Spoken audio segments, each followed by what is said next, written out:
Are there giants in the Bible? Not those kind of giants. Those kind of giants. Let's find out.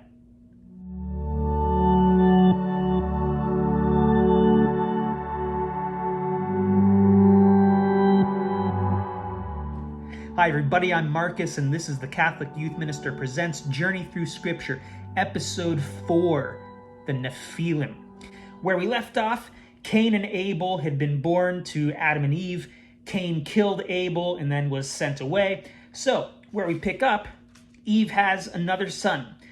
They name him Seth. So Seth kind of takes the place of Abel. Since Cain went away and Abel's dead, it was like Adam and Eve didn't really have a son. So now Seth is their son. So chapter 4, verse 17, and then chapter 5 kind of gives a genealogy of Cain's family line that then starts, and Seth's family line that then starts. And then at the beginning of chapter 6, we get this really, really strange thing. So chapter 6, verse 1 says, "When human beings began to grow numerous on the earth, and daughters were born to them, the sons of God saw how beautiful the daughters of human beings were. So they took for their wives whomever they pleased. Then the Lord said, My spirit shall not remain in human beings forever, because they are only flesh. Their days shall comprise 120 years.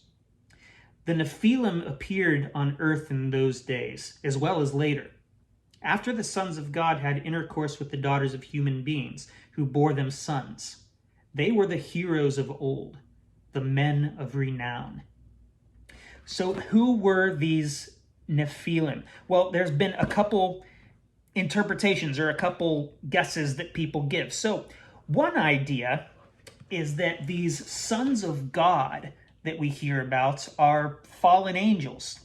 So this idea is that there were fallen angels who were kind of roaming around on earth, and then they saw human women, and they paired up with the human women. They had offspring, and then their offspring were kind of like this human-angel hybrid known as Nephilim. We hear elsewhere that the Nephilim had this reputation of being giants. Think of like Goliath from the story of David and Goliath, but they were giants, right? These kind of heroes of old, the men of renown, they're giants.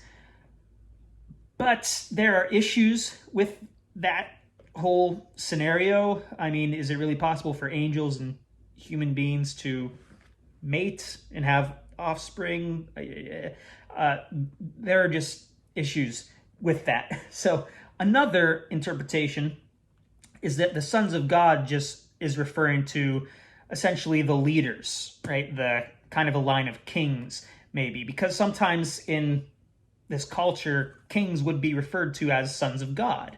So it's saying, oh, okay, well, maybe this is just kind of talking about the ruling class, the sons of God, and the fact that they would engage in polygamy, have multiple wives, and that they would just take whatever wives they want, and that was sinful, and because of that, their offspring were these Nephilim.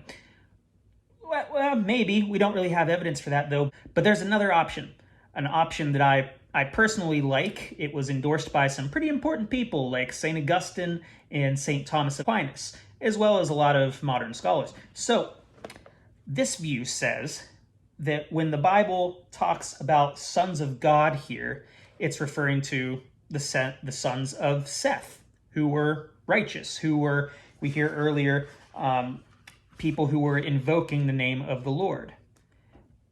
But then the daughters of human beings is referring to the line of Cain. So this would be talking about, the righteous sons of Seth are intermarrying with the non-righteous people of Cain's line. And when Israelites would have read this story, would have heard this story, they had the understanding that they were a set-apart people to be holy to God, and they weren't supposed to intermarry with those who didn't worship God. So that would resonate with them. So that's why I think this reading might make sense. So what about these Nephilim characters? Are they really giants? Did this sin of intermingling with Cain's family and and Seth's family produced these huge people who walk around going fee, fi, fo, fum. Well, not exactly. See, the ancient world was a little bit different from ours, but even today we have different people groups who have different average heights to them. So in the ancient world, if I was around with, King David, the ancient Israelites, and them, I, at my 5 feet 8 inches of height, would fit right in. In fact, I might even be a little tall, right? Because the average height for people back then, especially Semitic people, was pretty short, like mid 5 foot, think 5'5", 5'6", around that area. So if somebody was over 6 feet tall, they would seem huge, right? They would seem huge. So when it talks about giants, we shouldn't imagine people who are 20 feet tall, that sort of thing. We should think of people who are just big people. I mean, think of Andre the Giant. We all know about Andre the Giant.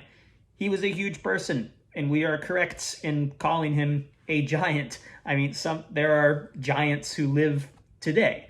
It's not like we have a whole race of giants that's separate from the human race or anything. They're just people. They just happen to have a taller stature than others.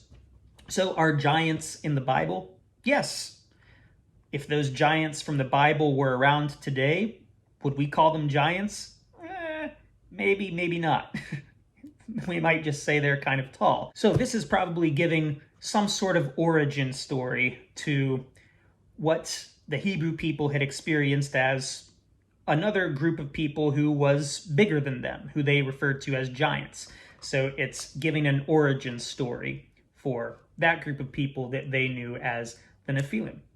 So in the next episode, we'll get into the story of Noah and the flood, and I hope you all tune in. With that, I'm Marcus, and this is the Catholic Youth Minister.